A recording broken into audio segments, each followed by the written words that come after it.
Samantha interview ಅಲ್ಲಿ cinema story ಬಗ್ಗೆ ತುಂಬ ಇಂಪಾರ್ಟೆನ್ಸ್ ಕ್ಲೂ ಕೊಟ್ಟಿದ್ದಾರೆ. ಆ್ಯಕ್ಚುಲಿ ಈ ಸಿನಿಮಾ ಆ್ಯಕ್ಷನ್ ಫಿಲ್ಮಾ, ಫ್ಯಾಮಿಲಿ ಡ್ರಾಮಾನ ಅಥವಾ ಇಡನ್ ಐಡೆಂಟಿಟಿ ಸ್ಟೋರಿನಾ ಅಂತ ಇಂಟರ್ವ್ಯೂ ಅಲ್ಲಿ ಸಿಕ್ಕ ಕ್ಲೂಸ್ನ ಕನೆಕ್ಟ್ ಮಾಡಿದರೆ ಒಂದು ಇಂಟ್ರೆಸ್ಟಿಂಗ್ ಪಿಕ್ಚರ್ ಸಿಗತ್ತೆ. ನಮಸ್ಕಾರ ಕರುನಾಡಿಗೆ, ನಮ್ಮ ಕತೆ ನಿಮ್ಮ ಜೊತೆಗೆ ಸ್ವಾಗತ. First hidden detail. Maa Inti Bangaram original title ಮಾ ಇಂಟಿ ಬಂಗಾರಂ ಅಲ್ಲ, ಕೋಡಲು ಅಂತ, ಅಂದರೆ ಡಾಟರ್ ಇನ್ ಲಾ ತೆಲುಗುಲಿ. ಇಲ್ಲಿಂದನೇ ಒಂದು ಡೌಟ್ ಸ್ಟಾರ್ಟ್ ಆಗತ್ತೆ. ಯಾಕೆ ಅಂದರೆ ಆ್ಯಕ್ಷನ್ ಸಿನಿಮಾಗೆ ಕೋಡಲು ಅಂತ ಟೈಟಲ್ ಯಾಕೆ? ಇದ್ರ ಅರ್ಥ ಸ್ಟೋರಿ ರೂಟು ಆ್ಯಕ್ಷನ್ ಅಲ್ಲ, ಫ್ಯಾಮಿಲಿ ಸೆಟಪ್, ರಿಲೇಷನ್ಶಿಪ್ ಸೆಟಪ್ ಮತ್ತೆ daughter in law concept. First time viewers ಇದ್ರೆ ಸಬ್ಸ್ಕ್ರೈಬ್ ಮಾಡಿ, ಬೆಲ್ ಐಕನ್ನ ಮಿಸ್ ಮಾಡಬೇಡಿ.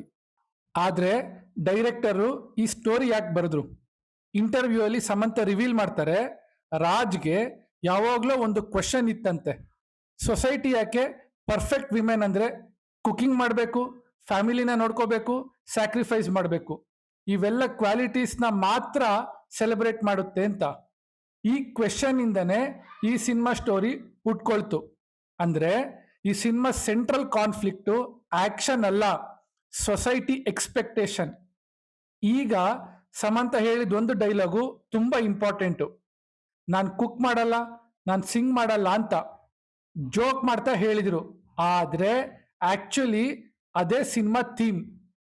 ಕ್ವೆಶನ್ ಏನು ಅಂದರೆ, ಚೆಕ್ ಲಿಸ್ಟಲ್ಲಿ ಎಲ್ಲ ಬಾಕ್ಸಸ್ ಸ್ಟಿಕ್ ಮಾಡದೇ ಇದ್ರೂ ಒಬ್ಬ ವಿಮೆನ್ನು ವ್ಯಾಲ್ಯೂಯಬಲ್ ಅಂತ.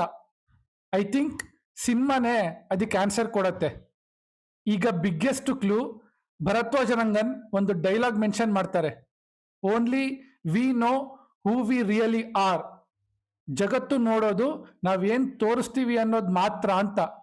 ಸಮಂತ ಇಮಿಡಿಯೇಟ್ ಆಗಿ ಆ ಡೈಲಾಗ್ಗೆ ರಿಯಾಕ್ಟ್ ಮಾಡ್ತಾರೆ. ಮತ್ತೆ ಅದೇ ಈ ಸಿನಿಮಾದ ಫಿಲಾಸಫಿ ಅಂತೆ. ಈಗ ಇಂಟರ್ವ್ಯೂನ ಮೋಸ್ಟ್ ಇಂಟ್ರೆಸ್ಟಿಂಗ್ ಪಾರ್ಟ್.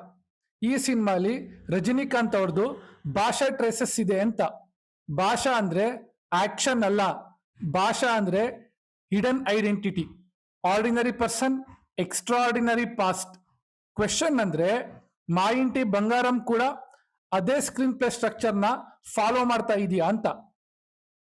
ಮತ್ತೆ ಸಮಂತ ಒಂದು ಡೇಂಜರಸ್ ಸ್ಟೇಟ್ಮೆಂಟ್ ಕೊಡ್ತಾರೆ, ಫೀಮೇಲ್ ಓರಿಯೆಂಟೆಡ್ ಫಿಲ್ಮ್ಸ್ ಅಂದರೆ ಯಾವಾಗಲೂ ಸೋಷಿಯಲ್ ಮೆಸೇಜ್, ಸ್ಯಾಕ್ರಿಫೈಸ್, ವಿಕ್ಟಿಮ್ಹುಡ್ ಇವೆಲ್ಲ ಇರುತ್ತೆ. ಆದರೆ ಈ ಸಿನಿಮಾ ಅದನ್ನ ಬ್ರೇಕ್ ಮಾಡುತ್ತೆ ಅಂತಾರೆ. ಅಂದರೆ ಮಾ ಇಂಟಿ ಬಂಗಾರಂ ಪರ್ಪೋಸು ಮೆಸೇಜ್ ಅಲ್ಲ, ಹೀರೋ ಬಿಲ್ಟಪ್. ಡಿಫ್ರೆನ್ಸ್ ಏನು ಅಂದರೆ ಹೀರೋ ಬದಲು ಹೀರೋಯಿನ್. ಇನ್ನೊಂದು ಹಿಡನ್ ಡೀಟೇಲ್, ಸಮಂತ ಹೇಳ್ತಾರೆ, ಆ್ಯಕ್ಷನ್ ಮಾಡೋದು ಡ್ಯಾನ್ಸ್ ಮಾಡೋದಕ್ಕಿಂತ ನಂಗೆ ಜಾಸ್ತಿ ಇಷ್ಟ ಅಂತ. ನಾರ್ಮಲ್ ಸ್ಟೇಟ್ಮೆಂಟ್ ಅನ್ಸತ್ತೆ, ಆದರೆ ಸಿನಿಮಾ ಡೈರೆಕ್ಷನ್ ಅರ್ಥ ಮಾಡ್ಕೊಂಡ್ರೆ ಇದು commercial female action hero create ಮಾಡೋ ಕಾನ್ಸೆಪ್ಟ್ ಅಟೆಂಪ್ಟ್. ಡೈರೆಕ್ಟರ್ ಅದನ್ನೇ ಓಪನ್ಲಿ ಹೇಳಿದ್ದಾರೆ. ಮೇಲ್ ಹೀರೋಸ್ಗೆ ಡೈರೆಕ್ಟರ್ಸು ಇಯರ್ ಸ್ಪೆಂಡ್ ಮಾಡಿ ಇಮೇಜ್ ಬಿಲ್ಡ್ ಮಾಡ್ತಾರೆ. ಹಾಗಾದ್ರೆ ಫೀಮೇಲ್ ಹೀರೋ ಯಾಕೆ ಕ್ರಿಯೇಟ್ ಮಾಡಬಾರ್ದು? ಈ ಸಿನಿಮಾ ಆ ಎಕ್ಸ್ಪೆರಿಮೆಂಟ್ ಆಗ್ಬಹುದಾ? ಈಗ ಸ್ಟ್ರಾಂಗೆಸ್ಟ್ ಸ್ಟೋರಿ ಪ್ರಿಡಿಕ್ಷನ್. ನನ್ನ ಅನಾಲಿಸಿಸ್ ಪ್ರಕಾರ ಸಮಂತ ಟ್ರೆಡಿಷನಲ್ ಫ್ಯಾಮಿಲಿಗೆ ಎಂಟ್ರಿ ಕೊಡ್ತಾಳೆ. ಎಲ್ಲರೂ ಅವಳನ್ನ ಡಾಟರ್ ಇನ್ ಲಾ ಪರ್ಸ್ಪೆಕ್ಟಿವ್ ಇಂದ ನೋಡ್ತಾರೆ, ಜಡ್ಜ್ ಮಾಡ್ತಾರೆ, ಕಂಪೇರ್ ಮಾಡ್ತಾರೆ. ಆದರೆ ಗ್ರ್ಯಾಜುಯಲಿ ಅವಳ ಆಕ್ಚುಯಲ್ ಐಡೆಂಟಿಟಿ ರಿವೀಲ್ ಆಗತ್ತೆ. ಭಾಷಾ ಥರ ಅವಳು ಫ್ಯಾಮಿಲಿ ಥಿಂಕ್ ಮಾಡಿದ್ದ ವಿಮೆನ್ ಅಲ್ಲ, ಕಂಪ್ಲೀಟ್ಲಿ ಬೇರೆ ವ್ಯಕ್ತಿ ಆಗಿರ್ತಾಳೆ. ಅದಕ್ಕೆ ಆಕ್ಷನ್ ಪೋರ್ಷನ್ ಜಸ್ಟಿಫೈ ಆಗತ್ತೆ. ಸೊ ಓವರ್ ಆಲ್ ಇಂಟರ್ವ್ಯೂಲ್ ಸಿಕ್ಕ ಕ್ಲೂಸ್ ನೋಡಿದ್ರೆ ಮಾ ಇಂಟಿ ಬಂಗಾರಂ ಆಕ್ಷನ್ ಫಿಲ್ಮ್ಗಿಂತ ಜಾಸ್ತಿ ಪರ್ಫೆಕ್ಟ್ ವಿಮೆನ್ ಡೆಫಿನೇಷನ್ಗೆ ಚಾಲೆಂಜ್ ಮಾಡೋ ಸಿನಿಮಾ. ಮತ್ತೆ ಇಡನ್ ಐಡೆಂಟಿಟಿ ಸ್ಟೋರಿನೂ ಆಗ್ಬೋದು. ಮತ್ತೆ ನನಗೆ ಬಿಗ್ಗೆಸ್ಟ್ ಕ್ಯೂರಿಯಾಸಿಟಿ, ಡೈರೆಕ್ಟರ್ ಹೇಳಿದ್ದ ಆ ಕ್ವೆಶನ್ಗೆ ಸಿನಿಮಾ ಯಾವ ಆನ್ಸರ್ ಕೊಡುತ್ತೆ. ಅದನ್ನ ನಾಳೆನೇ ಥಿಯೇಟ್ರಲ್ಲಿ ಹೋಗಿ ನೋಡೋಣ. ಈ ಥರ ಇಂಟರ್ವ್ಯೂಸ್ ಬ್ರೇಕ್ ಡೌನ್ ಬೇಕು ಅಂದರೆ ಲೈಕ್ ಮಾಡಿ, ಯೂನಿಕ್ ಅನ್ಸಿದ್ರೆ ಶೇರ್ ಮಾಡಿ ಅಂತ ಹೇಳ್ತಾ, ಸ್ಟೇ ಟ್ಯೂನ್ಡ್ ವಿತ್ ನಿಮ್ಮನೆ ಪಕ್ಕದ ಮನೆ ಹುಡುಗ.